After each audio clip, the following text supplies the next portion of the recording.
Nós somos a equipe responsável pelo sensor de pH. Os membros da equipe são José Luiz, Lucas Pinheiro, Lucas Tribuzzi e Ney Júnior.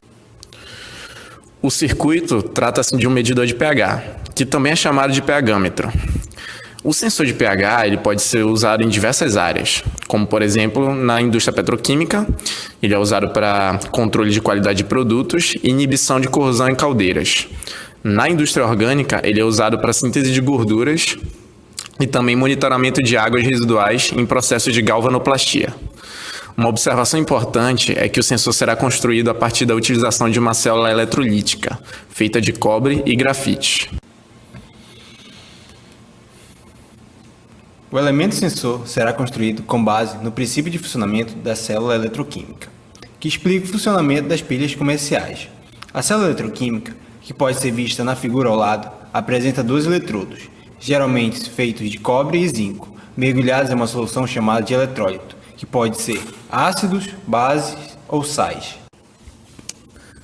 O pH é uma escala para a medida do potencial de hidrogênio, que indica a acidez ou basicidade de soluções aquosas. Soluções com pH menor que 7 são ácidas, e com pH maior que 7, básicas ou alcalinas. A água pura é neutra, tem pH igual a 7. Sendo assim, não é considerada ácida nem básica.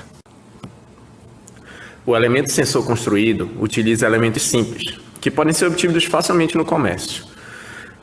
Como é visto na figura, um dos nossos eletrodos é feito de cobre e outro de grafite. O eletrólito que utilizamos foi água com adição de bicarbonato de sódio, razão a qual será explicada em breve.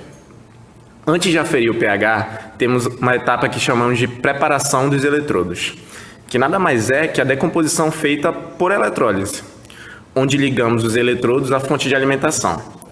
O eletrodo de cobre é ligado ao terminal negativo e o de grafite ligado ao terminal positivo, e ambos são mergulhados na solução de água e bicarbonato de sódio. Na eletrólise do bicarbonato de sódio é liberado sódio mais e HCO3-.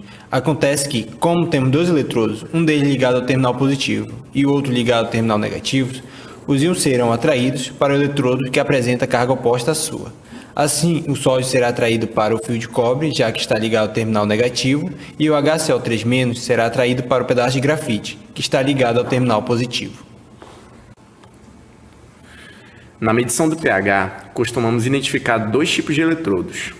Um eletrodo sensível à substância, chamado de eletrodo de medição, e outro eletrodo chamado de eletrodo de referência. No nosso caso, eletrodo sensível é o eletrodo de cobre, e o eletrodo de referência é o eletrodo de grafite.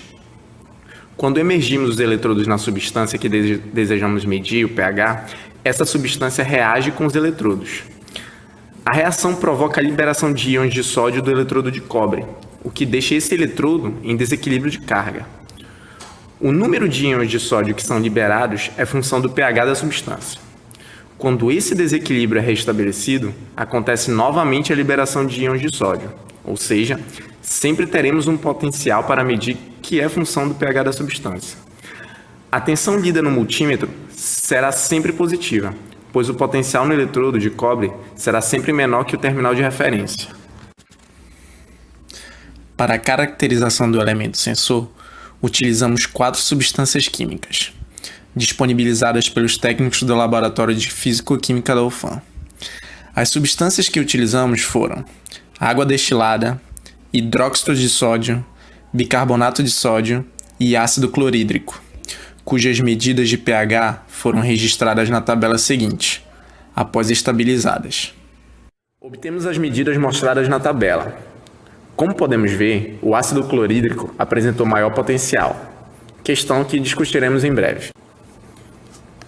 O gráfico obtido foi de acordo com o esperado, pois quanto mais ácida a substância, maior deve ser a tensão medida, pois o ácido tem a capacidade de fazer a placa de cobre liberar mais íons de sódio, o que aumenta o desequilíbrio provocado nessa, e, consequentemente, potencial medido.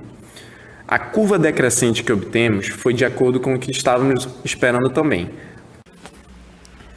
O sensor, além do elemento sensor, possuirá um circuito de condicionamento, que nada mais é que um circuito conhecido como dreno comum.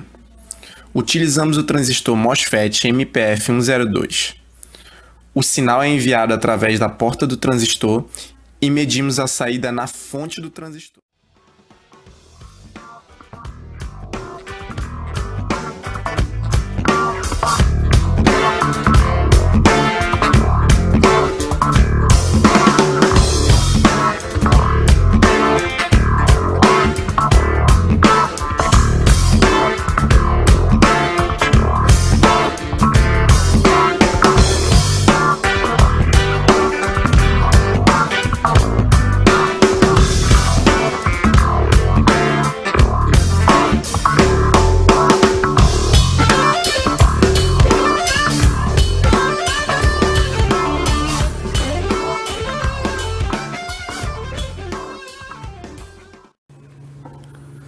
A título de comparação, pesquisamos 2 sensores de distribuidores diferentes e listamos as características, bem como os preços.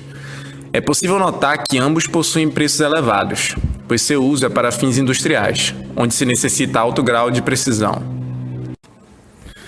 Listamos os itens que consideramos pertinentes para a construção do sensor.